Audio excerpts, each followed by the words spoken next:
Got a nice treat here. I've got Paul Keslin, who is a producer at DICE working on Star Wars Battlefront 2, and Pete Lake, who is a producer at Criterion, also working on Star Wars Battlefront 2. As we all know, this is a game that crosses many geographic boundaries, many countries involved to bring this game to us. It's almost here. I've been playing it for my review, and I love it. I've been having a very good time with this game. So glad to hear it. Congratulations. Thank you. How do you guys feel? Are you starting to get back to regular sleep patterns?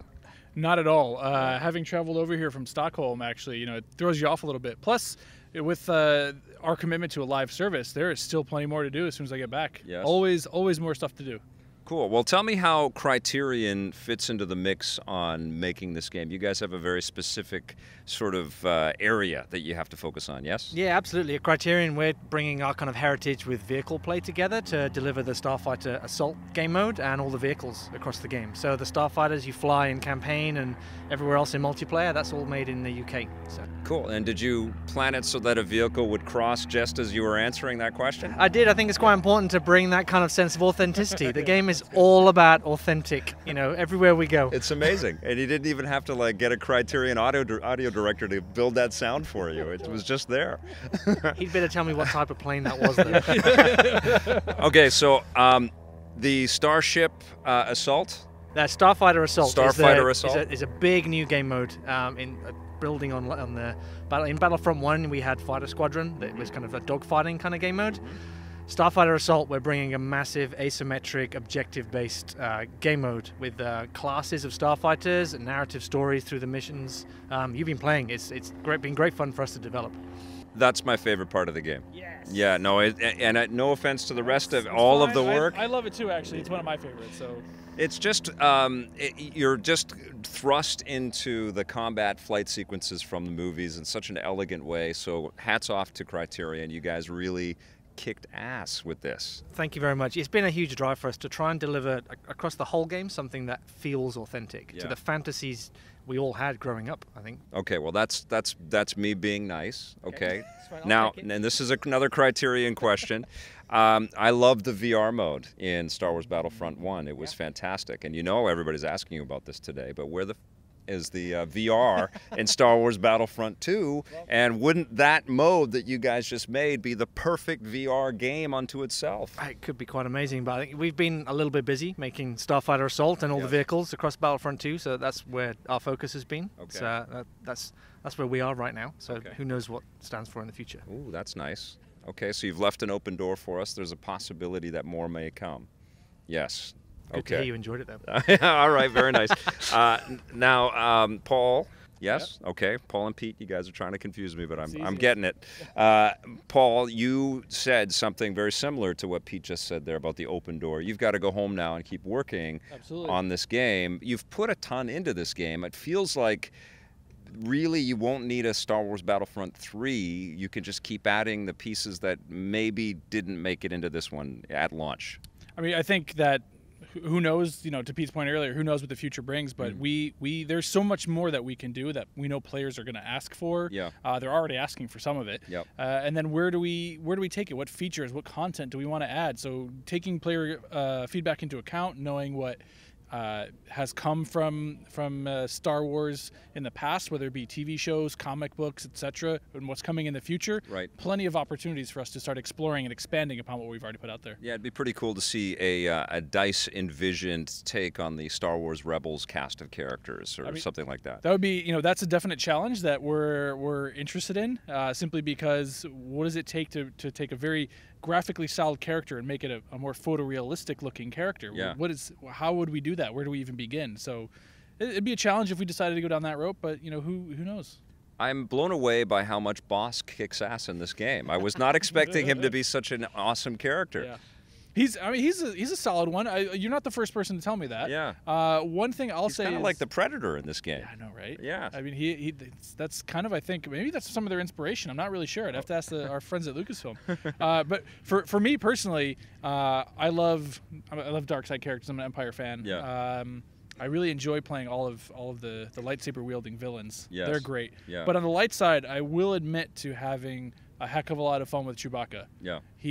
I think if you play him the right way, super devastating. You have, like, in this game, when you sort of break it down, you have like 3, maybe 4 different sort of campaigns going in a way. You've got your Starfighter Assault, you've got your Galactic Conquest and stuff like that. But it's basically, and you can play the hero mode, and you can also play the campaign itself. But it feels like a very, you know, cut up experience that becomes this big holistic sort of pot of joy for Star Wars fans. But what an amazing amount of stuff to kind of grapple, you know, and keep control of. That's a lot of detail. It is, and I think, you know, Pete touched on it earlier about the fact that we have 3 studios that worked on this game, and we're all collectively trying to make the best game possible that has various aspects from very different things. But how do we kind of get them to all coalesce together in a way that feels natural for a player, so that it's not a different experience in campaign versus what you'd play in multiplayer. So, you know, there's aspects of every element in the game within the campaign. So there, you know, you're flying ships, you're on the ground, you're playing a hero. Then you can mirror that stuff in both arcade and as well as multiplayer. So there's a ton of stuff there, and across all the studios, we tried to make it, you know, mesh together as best as we could. Yeah, and I think that the Star Wars-ness is something that brings it all together. You know, we cross all 3 eras, and everyone we talk to, all the players, everyone has their own entry point. Everyone has a touch point of Star Wars, and hopefully we have something there for everyone. Something for everybody, Was there ever and maybe this is something that you guys have planned for the future, but you built a lot of fantastic content for the first Star Wars Battlefront that you collaborated on. Is there a plan, or was there ever the possibility of including all of that content as part of this package so that you can access all of the maps and the modes and you know, some of the character stuff that you did for that game? Like, I'm missing Bespin right now. Oh, you are? Okay. All right. I think you're the second person to tell me that. I know some of the folks in the studio are really loved working on Bespin. They'd love to see it again. But I mean, it goes back to what we said earlier, is, you know, there's a world of possibilities out there. So some of that stuff, you know, it's not as easy as just taking it and putting it in this game. You know, there is work involved in trying to bring that stuff over, but, you know, there are possibilities there. Again, stuff that's not in here at launch, because we hope enough players have played that the first time around, but who's to say we don't bring it back later? Okay. I like the star cards. It took me a little while to kind of get used to how you craft them and how you implement them. I like the art style, the way that you guys have sort of made them look like collectible cards, and there's a desire there to go and get them. I get them now. I understand them. You know, at first blush, it feels like it's tied to the currency model and the loot boxes and stuff like that. The loot crates is something that I want you to tell me why they make the game better. Sure. I think for most players, it's just about the ability to, if you say you like playing the heavy class or the officer class, the more you play that, the more you'll be able to earn rewards for that class that allow you to progress within that class. Whether it could even be for a starfighter from Starfighter Assault, or it could be a vehicle, or even, you know, all of our heroes that we have. So for us, it's really about giving players a method from which to progress each of their characters individually. And, you know, we always want to make sure that we give players the best experience possible, so that there's multiple ways you can earn this stuff. So it's not just one method and you're tied into that system. There's multiple ways you can do it. So as you're completing challenges, you're earning, whether it be specific rewards for a class, whether it be just more credits to then go buy a crate of your own that you want. There's always ways to earn stuff. You can craft things, so there's plenty of different ways to get the things that you're looking for. So you earn money to buy the star cards, and then you can also earn money to buy the crates that will give you star cards, plus more money and plus other elements. And more crafting parts, and then if you get duplicates, you'll earn more credits, which they all kind of fuel each other, so that you're always working towards something. Is there concern at the studio? Now, obviously, a big part of the news recently was that you guys learned from the beta and you adapted a lot of the stuff. Is there concern? There's a lot of bad buzz around loot crates right now, and we're seeing that animation, frankly, in every single video game right now, and it's getting exhausting as a player. And you guys are reading and hearing about all this stuff like that. Is there concern at the studio that that's going to, you know, tarnish the game at all, or affect the game's perception out there? I think for us, it's more just the fact that we're aware of what people are saying, and it's keeping on top of that, keeping your finger on the pulse, listening to what players are saying, and how do we adapt that and evolve over time.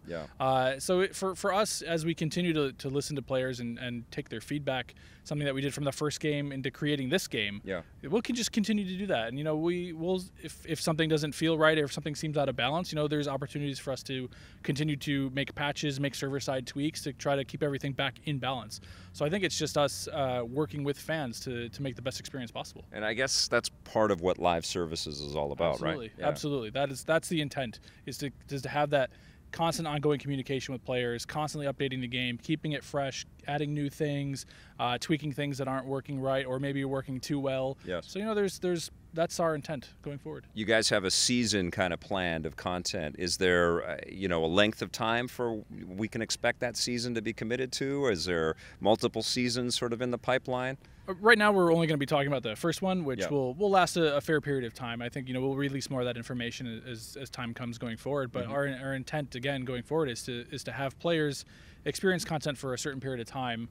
And we'll run events, we'll do different things that last varying lengths of time. Yeah. Always trying to see, again, listening to what players, what works, what are they reacting to, responding well to, what are they not responding to. Then maybe we tweak an event while it's live, or do we tweak an event after the case if it's a recurring type of event. So we'll just see what happens more or less as we just start out this gate and go on this along this journey with players. How do you plan for that? Is there sort of like a numerical threshold of concurrent players that sort of establishes how long you stay committed to the game? Or is it, continued sales of the game at retail? Or how do you guys kind of, because this is a little bit of new territory. I mean, it's not something that, we can chart back 3 or 4 years of people doing this kind of stuff in the industry, but it's still sort of unraveling. We're still kind of figuring out how to do it. But do you guys have a game plan that way? I mean, what I can say is that we're committed to the game for quite some time. How exactly that plays out and what that looks like over time, we'll see how that goes. But right now,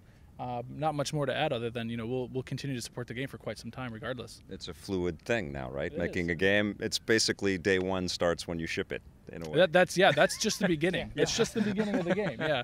It's not fire it and forget it. It's like, okay, we're starting a journey. How do we go along this path with you? You mix up the heroes in the game, in the heroes mode, the heroes and villains modes, which was amazing, and some iconic shots, especially as it's like ultimate squad goals, as everybody's walking up ready to get into their... In Heroes versus Villains? Yeah, Yeah, it's amazing. It's like sending chills down your spine as you're watching that. But you don't really mix up the eras in the regular main stuff with Galactic Conquest and even the Starfighter Assault and stuff. It's kind of tied to the time frame, except the heroes can pop in from other generations, right? Is there a plan that you're going to just go crazy with the mix and match and you'll be able to play prequel stuff against the new trilogy? Post-launch, who knows where we go with these things? Okay. Again, I'm asking a lot of post-launch. It's almost launched. I have to ask this question. But I mean, so to be fair, then at launch, we really wanted to keep cross-era hero play as a thing because, like I mentioned earlier, as you're progressing along a character, maybe your favorite character is Darth Maul. We don't want to limit you to only playing that character in certain instances. How can you play it in more parts of the game? So it was a conscious design decision to give players more choice in that matter. Right. But post-launch, who's to say we don't look in things like super strict arcade modes? Right. That's the beauty of what a live service is again, what are fans saying? What can we do? And how do we bring that to life for them? So there's plenty of opportunities. Awesome. Yeah, absolutely. It'll be us looking to what people are asking for. Yeah. We can deliver some surprises along the way, but what would you like? Would you like to play everything against everything or not? Let us know. Yeah. Is there the possibility that you guys could carve up elements of the game? I could see the single-player campaign be its own separate deal, that people could play that independently of the rest of the game. Absolutely could say that about Starfighter Assault.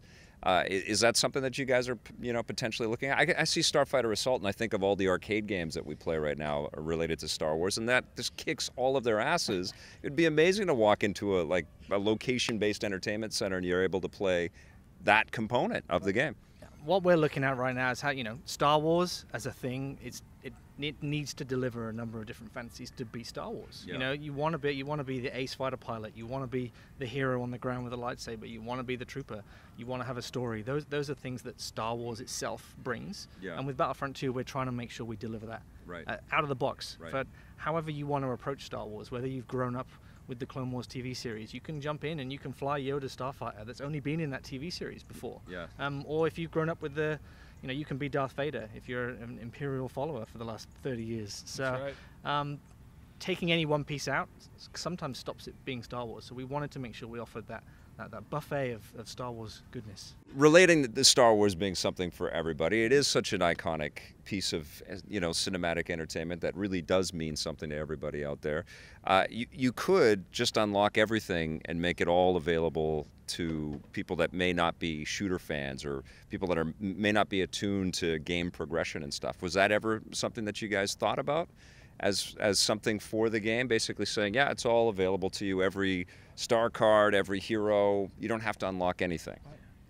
I could start. There's, out of the box, there's different ways to approach the game. So if you play arcade, the different heroes are available in different scenarios. Gotcha. If you want to get into the deep customization of them, you'll need to play a bit more of the game and unlock the ability to do that through playing multiplayer and some other modes. But if you want to just play with the toys that you have, you can. That's what arcade mode's there for. Yeah. So we have some of those touch points in already. Yeah, I mean, they have customizable battles that you can create where you can tweak little sliders. What do you want to do? What do you want to have unlocked? How do you want to really change up your experience? So there's plenty of ways for you to kind of mess around with that stuff. So you can actually kind of create that open up everything kind of mode for yourself in a way. In a way, yeah. We stay authentic within, something we're doing at launch is staying authentic within the planet and the location that you're on. So if you choose Naboo, you'll be playing with the droids and the Clone War, during the Clone Wars and things. Yeah. But the heroes you can mix around. You can choose to.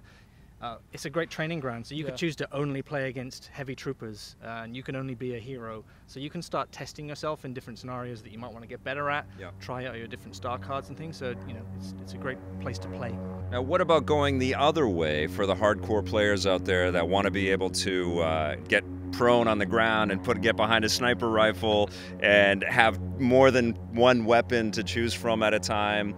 I mean, you've got all of the special weapons and the augments and all that stuff. Do you hear from like Battlefield players that say, "Wait a minute, I want my Battlefield type of experience"? I mean, it's we built a different game because we have a different audience than the Battlefield team does. Sure they're shooters, sure they come out of DICE, but there's people that are Star Wars fans aren't necessarily hardcore traditional war sim fans almost. So it's a different type of experience. So we give players a different set of tools and a different way to play the game. But I think that there's still plenty there for people that are big time fans to dig into and find the how to best min-max their character, as it were, and that's what really Star Cards allow you to do. Yeah, I think we've added a lot more nuance into the controls across the game as well. So Starfighters, you now have manual roll, and there's a lot more kind of depth in the control set. And the same with Troopers, you can aim down the sights, and a lot more of these kind of core elements are in there if you want to find them. Rolls and things like that out of the way. It's more strategy, more depth. I mean, that's even what classes bring to the table, right? It's just allow you to play off with the friend. How do you want to tackle some of the challenges that you'll face in a game match? If you're trying to roll a point, maybe Pete's running in as a heavy and I'm going to be an officer supporting him. It's that level of depth and tactical gameplay that we wanted to bring out. Okay, Pete, I want to do a battle in the asteroid field from Empire Strikes Back. I want that worm coming out to get us. Okay, can we have that happen in season one? We'll put it on the player request list, and we'll see where it ends up. Fantastic. Paul, I want to talk about the choices of environments in this game, because you're crossing many, many, many years of Star Wars. Absolutely. Did you make it even per trilogy, or how did you guys kind of decide on where we're playing in this game? So this one we decided similarly to the first one, which is most people that are likely going to play this game, their first touch point might have been the original trilogy. So we put a little bit more weighting behind those, but we still know that a lot of people's first touch point were the Clone Wars. Yeah. Some people's touch point might even be the new trilogy. Yeah. Right? Like they could have hit that sweet spot in between, and so. It's a little bit more weighted towards original trilogy for now. I think that's what most people actually identify with. Yep. They understand a lot more of those planets. We have about 4 planets from 4 or 5. I believe I don't remember the number off the top of my head. It's too many things floating in there. Yes, I'm sorry. Sure. But we try to have a decent spread across each of them so that players always have something. And as part of the first wave of new content, we're going to be flying around the Last Jedi kind of space as well, right? Yep. New planets introduced in that movie? Yep. So we have Crate, which is one of the new planets. You've seen a lot of the trailers with the red sand that gets kicked up. So that's some really cool stuff to get to see come together. Cool. And I'll let Pete talk a little bit about the new planet. Yeah, we're also bringing a new space battle above Dakar, which is a planet you're familiar with from the Force Awakens, but we see again in The Last Jedi. Fantastic. I have to tell you, one of my favorite experiences in this game was being Boba Fett above Mos Eisley and just blasting at all the bad guys running around, and you've got all the little kinds of cool details and stuff there. I mean, it really is a game that you can see all of the labor of love in it, and I felt like you did that a lot with the first game, but I know that was just to sort of prove it all out and build the engine and get everything running and make it look Star Warsy, and it feels like you're really expanding this universe. I mean, our intent is always to be 100% authentic, and all the things you mentioned, all those small details, that's what the teams do really well. Is that attention to detail, that level of Star Wars kind of fandom that they bring to the nth degree to try to say, how do we really immerse a player so they feel like they're in that universe, even though they're running around shooting other people in the face? Yeah. I still want to feel like I'm actually there, and Awesome. that's just what the teams have spent so much time doing. We've seen John Boyega's all up and down, just freaking out about this game. He's in the game, right? You got him as we have him as a voice actor for his own character when the Last Jedi content comes out in December. That's amazing. Now, did you get any other Star Wars actors involved with that, or? We've gotten plenty. Yeah. Whether it be people that were in movies, people that were in the TV shows, a whole gamut of authentic voice actors. Is Sam Witwer Darth Maul? He is indeed. Yes. Cool. Yep. Very and nice. He's a big fan. Awesome. Yeah. Very cool. So you're feeling good. We're launching strong. It's going to be a solid launch, and everybody's going to be happy. And you've got tons of content down the pipeline. I certainly hope so. I know I feel really good about it. I just hope other I hope our players feel the same way. I'm excited to hear what they're saying. I can't wait to play with fans and my own community as well. It really brought back a lot of great memories from the pandemic days. And like I'm a Star Wars nerd, so you got me. You got me right there. Good. All right. And I haven't played the campaign yet, so I'm really psyched to play the single player campaign. And I think you'll really enjoy it. yeah. Well, congrats, you guys. Thank you. I can't wait Thank to you get the very much. final game. Cool. All right. Good luck with the launch. Thanks. And we need that VR mode. Okay.